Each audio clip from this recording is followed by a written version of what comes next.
Mentah hakim menikmatilah nanti hukumannya bagaimana.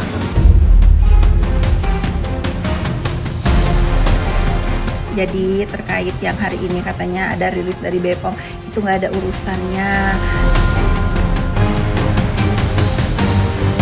Tapi itu konsisten sebenarnya dari dulu, cara dia adalah seperti itu.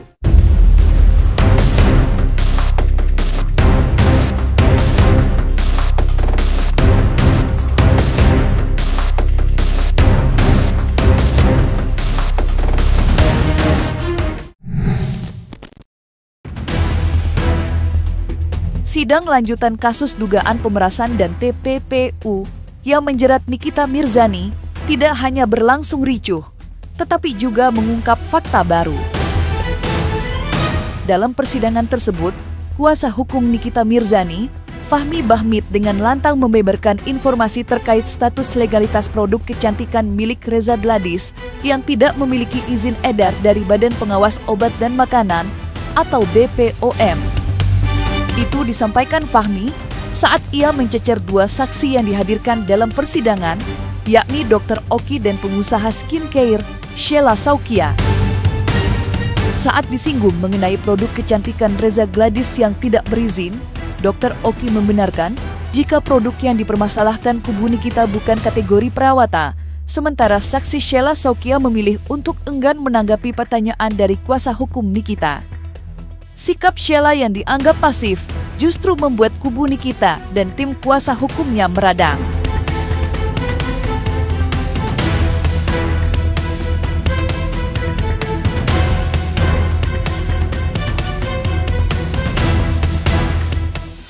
Saudara saksi terkait dengan salmon DNA yang sempat menjadi heboh di Republik ini, itu memang ada jarum suntik ya? Apapun barang yang diterima sama pasien dijual secara bebas, dipastikan tidak boleh ada jarum suntik. Itu dipastikan. Tidak boleh, mau dia ada izin Kemenkes pun tidak boleh dijual secara bebas langsung ke konsumen. Pada itu dipastikan itu produk, bukan treatment yang saya tahu. Saudara saksi menyatakan ada seseorang bertemu dengan terdakwa membawa produk salmon DNA. Apa yang saudara ketahui tentang salmon DNA yang mempunyai 19 jarum tersebut? Apakah itu dijual bebas yang saudara ketahui sehingga seseorang konsumen bisa mendapatkan sebuah produk salmon DNA dengan 19 jarum dijual secara umum? Iya, yang saudara maksud. Produk itu ilegal dan berbahaya dipastikan, yang saya tahu, karena memang tidak ada izin. Saksi ya, sebenarnya meskipun saudara pintar, saudara tahu tidak ada kewenangan saudara menjelaskan, kecuali saudara menjadi ahli boleh. Jadi saya jawab. Jadi saudara sebentar ya, saudara menerangkan sekedar apa yang saudara alami, bukan menerangkan apa pengetahuan saudara sebagai ahli. Sudah mengerti? Mengerti. Silakan dilanjutkan. Oke, saudara saksi, saya kembali ke saksi yang telah membawa salmon DNA yang diserahkan kepada terdakwa. Di dalam salmon DNA tersebut ada jarum? Ada jarum. Ada jarum. Itu dijual secara umum? Yang saya tahu atas pengakuan dari saksi yang bertemu sama Nikita Mirzani dijual secara umum. Bisa beli secara umum. Cara menggunakannya akan disuntik di sendiri di muka. Iya, setelah tahu saya. Saudara saksi, tadi terkait dengan temuan BPOM yang baru tadi malam ini, Glavitsa Glowing Booster Shell tidak terdaftar di BPOM, itu artinya apa ini maksudnya? Ini produk apa? Coba Saya sebentar. dari dia ya. Saudara tidak bisa berpendapat. Saudara sudah memberikan keterangan tadi, benar ada laporan seperti itu. Ya itu aja cukup. Artinya apa itu pendapat ahli. Teruskan untuk penasihat hukum. Ya, ini saya hanya membacakan yang mulia karena ini tadi malam informasinya BPOM telah merilis bahwa BPOM telah bertindak sejak 2 Februari 2024. BPOM telah membatalkan izin edar produk Investing Superficial Pink Aging. Temuan BPOM Glavitsa Glowing Booster Shell tidak terdaftar di BPOM. Ini betul dari BPOM secara resmi yang saudara lihat melalui media sosial. Ini bukti media sosial. Betul. Ya, saya juga melihat. Alhamdulillah lancar ya hari ini ya. Alhamdulillah lancar. Pokoknya kita tetap fokus kepada apa? Pemerasan. Gak usah lari-lari ke produk, bukan urusan kau ya. Pemerasan dan TPPU. Jangan marah-marah. Mau ngedengarkan apa sih? Itu lagu lama kau selalu menggiring. Sogok lah, inilah itulah. Gak kena ya, gak kena. Sudah Allahu Akbar. Coba lo rubah dulu permainan kau itu, basi. Apakah tadi malam Anda tahu BP POM telah bertindak? Sejak 2 Februari 2024, BP POM telah membatalkan izin edar produk Revixet Super Facial Pink AG. Temuan BP POM, Glavitsa Glowing Booster Cell tidak terdaftar di BP POM. Anda tahu nggak Glavitsa? Punya siapa? Tidak tahu tentang BPOM itu, Bapak. Bukan. Reza Gladys punya produk Glavitsa. Iya, Bapak. Saya bacakan temuan BP POM. Glavitsa Glowing Booster Cell tidak terdaftar di BP POM. Punya siapa? Punya siapa tahu, Bapak? Punya siapa? Punya Dr. Reza Gladys, Bapak. Apakah Glavitsa ini produk dari Gladys ada diperiksa oleh BP POM, tahu? Itu saya tidak tahu, Bapak. Ya, tidak tahu.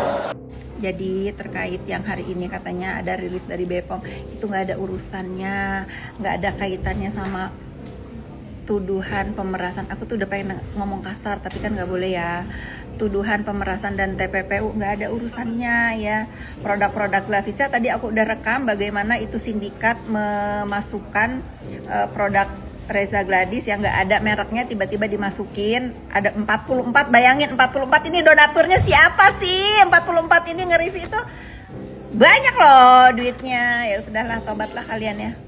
Tobat ya, pokoknya kita tetap fokus bahwa kasus ini adalah bukan tentang produk, bukan tentang penggiringan opini. Kasus inilah adalah kasus tentang pemerasan dan TPPU.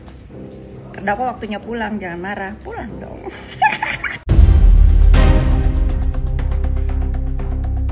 Terungkapnya produk kecantikan milik pengusaha skincare Reza Gladys yang tidak terdaftar di BPOM sontak saja mengejutkan publik. Terlebih, baru-baru ini akun resmi BPOM mengunggah informasi yang menyebut produk kecantikan yang diproduksi pengusaha skincare Reza Gladys tidak terdaftar. Nikita pun berharap agar instansi terkait segera bertindak tegas lantaran dianggap membahayakan konsumen. Lantas, apa tanggapan dari pihak Reza Gladys terkait produk skincare kecantikannya tidak terdaftar di BPOM? Glowing Booster Cell ini adalah treatment. Makanya kemarin Nikita sama Reza itu debat, Nikita bilang produk, Reza selalu bilang treatment. Ya, karena produknya adalah Rebes Skin. Ya, Rebes Skin ini produk dari perusahaan lain, ya, dibawa ke klinik, ya, di treatment lah orang ini dengan glowing booster cell ini menggunakan produk Rebes Skin. Jadi kalau dibilang glowing booster cell tidak ada izin BPOM-nya, memang dia bukan produk. Jadi tidak mungkin ada izin BPOM-nya, karena dia treatment. Sama seperti yang tadi saya bilang dia itu cream bath, itu treatment, nggak perlu izin BPOM. Tapi Rebes Skin-nya yang digunakan untuk glowing booster cell itu ada izin BPOM-nya. Jadi yang punya izin BPOM, punya izin edar dia Rebes Skin-nya. Kalau glowing booster cell-nya itu treatment-nya. Jadi tukang cream bath tadi nggak perlu izin BPOM. Tapi samponya itu perlu izin BPOM. Ini juga begitu. Glowing treatment cell-nya itu tidak perlu izin BPOM. Yang perlu adalah produknya Rebes Skin itu ada izin BPOM-nya. Ada izin BPOM-nya itu, ada izin edarnya. Tapi udah dibatalin Pak izin edarnya. Itu bagaimana? Apanya? Izin edarnya udah dibatalkan sama BPOM. Izin edarnya Rebes Skin, ya, bukan glowing booster cell ya, ingat ya. Izin edarnya Rebes Skin dibatali November. Ya. November 2024. 2 Februari 2024. Ya, dibatali oleh BPOM. Tapi sebenarnya izinnya itu sampai Februari 2025. Oke lah dibatalkan ya. Perlu kita kasih tahu bahwa glowing booster cell di kliniknya Dr. Reza itu terakhir di bulan Mei 2024. Habis itu tidak lagi dilakukan karena nggak laku. Karena nggak laku dia nggak teruskan lagi, itu ditutup program glowing booster tail itu. Jadi treatment untuk itu di stop karena memang nggak ada menguntungkan. Tadi di awal-awal kesaksiannya itu banyak yang mereka ada setting, ya mereka coba setting, tapi JPU-nya sangat pintar. JPU-nya sangat pintar membuat pertanyaan sehingga timbullah sampai ke belakang itu bahwa muncullah itu tadi itu supaya ngajari Mail, ya muncul bahwa uang itu untuk rumahnya lunas, muncul lagi pernyataan bahwa si Nikita yang penting uangnya, yang penting gua uangnya, yang lainnya lu aja deh, gua ikut campur, ya. JPU tadi sangat pintar dan di akhir daripada pemeriksaan saksi tadi, di situ sangat jelas keterlibatannya Mail sama Nikita. Terkait masalah treatment glowing booster cell, itu adalah nama treatment, bukan produk. Jadi jangan sampai tergiring opini, tapi dia itu jago menggiring opini pribadinya lah, merusak karakternya lah, dan lain sebagainya. Jadi bukan terfokus terhadap produknya. Itu kalau bicara misalnya berdebat masalah produk, saya bisa panjang jelasin masalah produk. Bilang masalah retinol, retinol ini dipakai 1 minggu 3 kali, 2 sampai dengan 3 kali. Sedangkan paket anti-aging ini saya pakai setiap hari, tapi kandungannya ada retinol. Kenapa saya turunkan di bawah jurnal? Karena itu dipakai setiap hari agar kulit kita tidak iritatif. Kalau persentasinya tinggi, itu pasti bakal iritatif karena dipakai setiap hari. Susah kalau misalkan menjelaskan sama orang yang bisanya cuma menggiring opini. Unsurnya ini pemerasan loh, tapi menggiring opininya ini adalah kita itu mafia skincare. Satu bermasalah terkait produk. Disinilah saya jelasin semuanya. Sidang Nikita Mirzani yang berlangsung panas juga dibumbui drama. Nikita terlibat debat sengit dengan majelis hakim saat meminta rekaman yang dibawanya untuk dibuka di ruang sidang. Sikap Nikita yang dianggap di luar batas disayangkan oleh sejumlah pihak, tidak terkecuali dari pihak terlapor.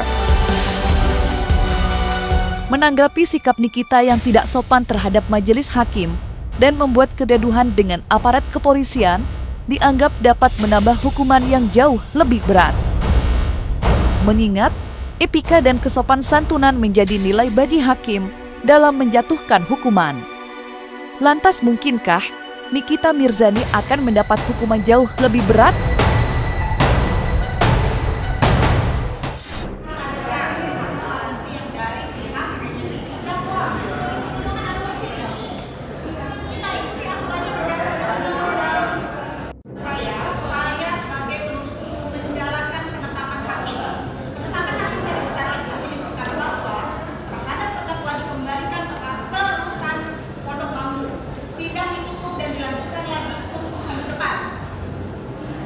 Minggu depan dibuka. Bukti. Gara-gara bakal ditutup. Iya.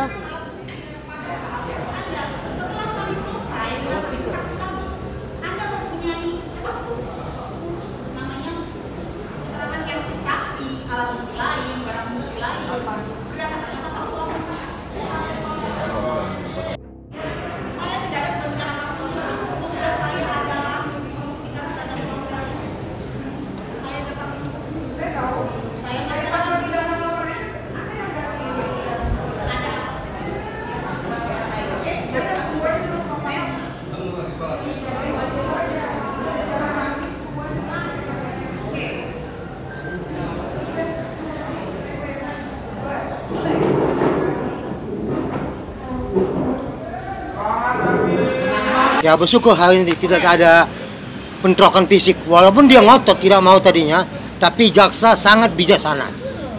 Jaksa penuntut umum dengan bujuk-bujuk akhirnya hampir setengah jam tadi dibujuk mau juga kembali kepada seperti apa dibawa ke Pondok Bambu. Cuman sangat kita sayangkan itu tadi ya. Seharusnya PH ini kan yang mengerti hukum. Ya, Nikita sih nggak mengerti hukum.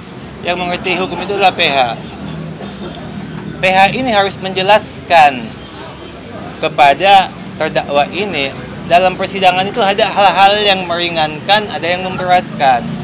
biasanya meringankan itu berkelakuan baik selama dalam persidangan. Ya, tapi kalau seperti itu tadi juga hakim dibentak masalah ini fakta, ya. Kemudian seperti itu tidak mau keluar, mestinya penasihat hukumnya ini menjelaskan, tolong kamu jaga sikap supaya jangan memberatkan di mata hakim itu, bahwa dia itu memberatkan hukumannya. Kasihan Nikitanya, dia nggak ngerti hukum, tapi kalau PH-nya nggak menyampaikan, kasihannya di dia kan, bukan di PH-nya sih bebas-bebas aja melepas begitu. Mentah hakim menikmatilah nanti hukumannya bagaimana. Ya, kami sudah ingatkan berulang kali, tolong supaya kuasa hukum Nikita Mirzani mengingatkan Nikitanya. Jangan arogansi di persidangan. Kasihan. Jangan sombong, jangan angkuh. Akibat nanti kasihan dia. Dia nggak tahu apa yang dilakukannya. Akibatnya, kalau terbukti nanti bersalah dilakukan oleh majelis hakim, maka hukum akan tinggi.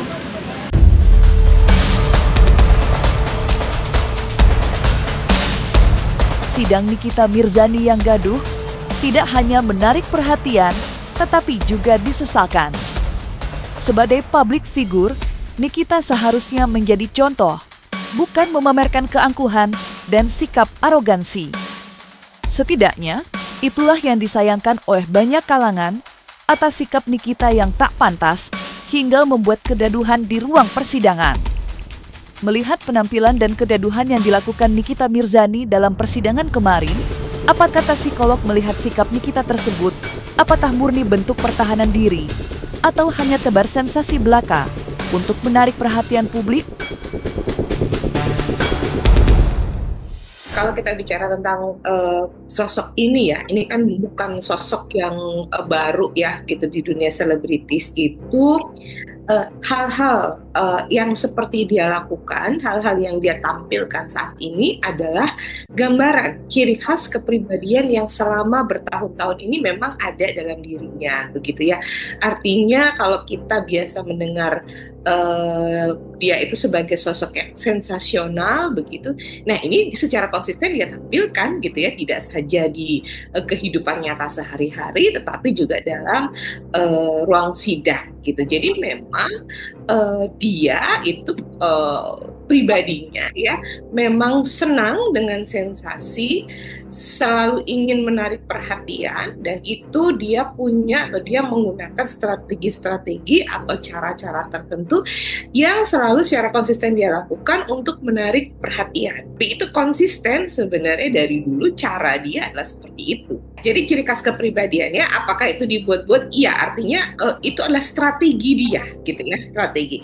Kita itu ingin tampil seperti apa sih di publik, itu kan yang kita lakukan gitu ya. Apakah saya ingin tampil sebagai orang yang seperti ini, apakah saya ingin tampil sebagai orang seperti itu. Nah, dia secara konsisten menunjukkan siapa dia dengan cara-caranya saat ini gitu ya. Mungkin beberapa waktu kita lihat dia, wah tampaknya sudah berubah nih, menjadi elegan, menjadi lebih kalem gitu, tapi kemudian dia kembali lagi ke sifat asalnya gitu. Jadi bukan dibuat-buat dalam arti ini dia dibikin-bikin gitu, tetapi ini memang strategi yang selama ini dia lakukan begitu di hadapan siapapun ya. Ini memang strategi yang dia lakukan untuk menarik perhatian, untuk membuat sensasi yang baru, sehingga semua mata tertuju kepada dia.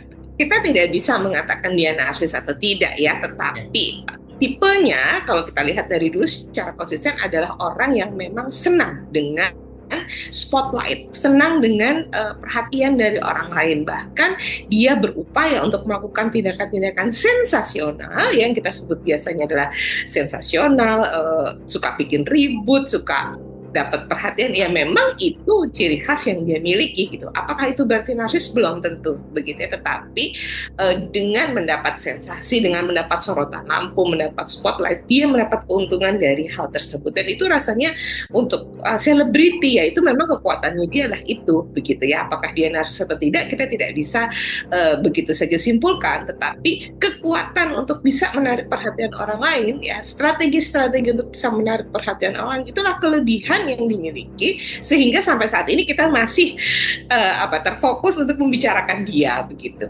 Inilah tindakan yang konsisten ya, artinya tidak mengagetkan kalau seorang Nikita Mirzani melakukan hal tersebut. Ini sudah dia lakukan kepada banyak orang gitu ya. Mungkin kita masih ingat beberapa waktu yang lalu dia juga melakukan hal seperti itu pada forum live gitu ya kepada Ibu Elsa Syarif ya, waktu itu di Hot Room dan sebagainya. Dia melakukan hal tersebut kepada banyak orang gitu. Rasanya itu adalah hal yang konsisten gitu. Jadi tidak mengagetkan kalau yang melakukan ini adalah seorang Nikita Mirzani begitu ya. Itu yang pertama. Jadi di sini biasanya memang pada suatu kondisi yang tertekan gitu ya, pada suatu kondisi yang menekan, pada suatu kondisi bermasalah, orang itu biasanya akan muncul ya siapa karakteristik pribadinya gitu ya. Mungkin kalau di luar kelihatannya kalem, tetapi begitu tertekan dia kemudian menjadi panik dan sebagainya. Itu sebenarnya ciri khas pribadinya adalah seperti itu gitu. Nah, pada kondisi ini juga sama gitu ya. Kita tahu bahwa sebenarnya Nikita Mirzani adalah orang yang sangat sering ya berhubungan dengan hukum gitu ya, sangat sering menghadapi hal-hal seperti ini gitu ya. Tetapi tadi ketika dia merasa mungkin tertekan begitu, merasa biasanya pihak-pihak tertentu itu ada di belakang dia untuk backup gitu ya.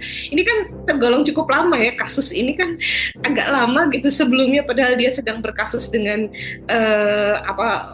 siapa itu namanya Bajideh itu ya, itu tidak jalan gitu, tidak tahu kemana, tiba-tiba ada kasus ini gitu ya. Sebenarnya waktu itu dia ingin memenjarakan seseorang, sekarang malah dia yang masuk. Nah, ini kan cukup lama sehingga itu terus terang itu pasti akan menekan bagi dirinya. Nah, karena dia tertekan tadi ya, ketika dia lihat bahwa ternyata jaksa mungkin tidak berpihak pada dia, beberapa orang tidak berpihak pada dia, muncullah kemudian perilaku karakteristik yang aslinya dia miliki, yaitu yang emosional, temperamental gitu. Tetapi tadi ini bukan hal pertama yang dia lakukan ya. Dia sudah sering melakukan hal ini, rasanya semua orang sudah mafhum ya gitu, sudah paham dengan karakteristik pribadinya.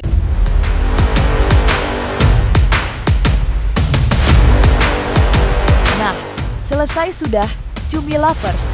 Jangan lupa untuk like, subscribe, dan juga share channel YouTube Cumi Cumi.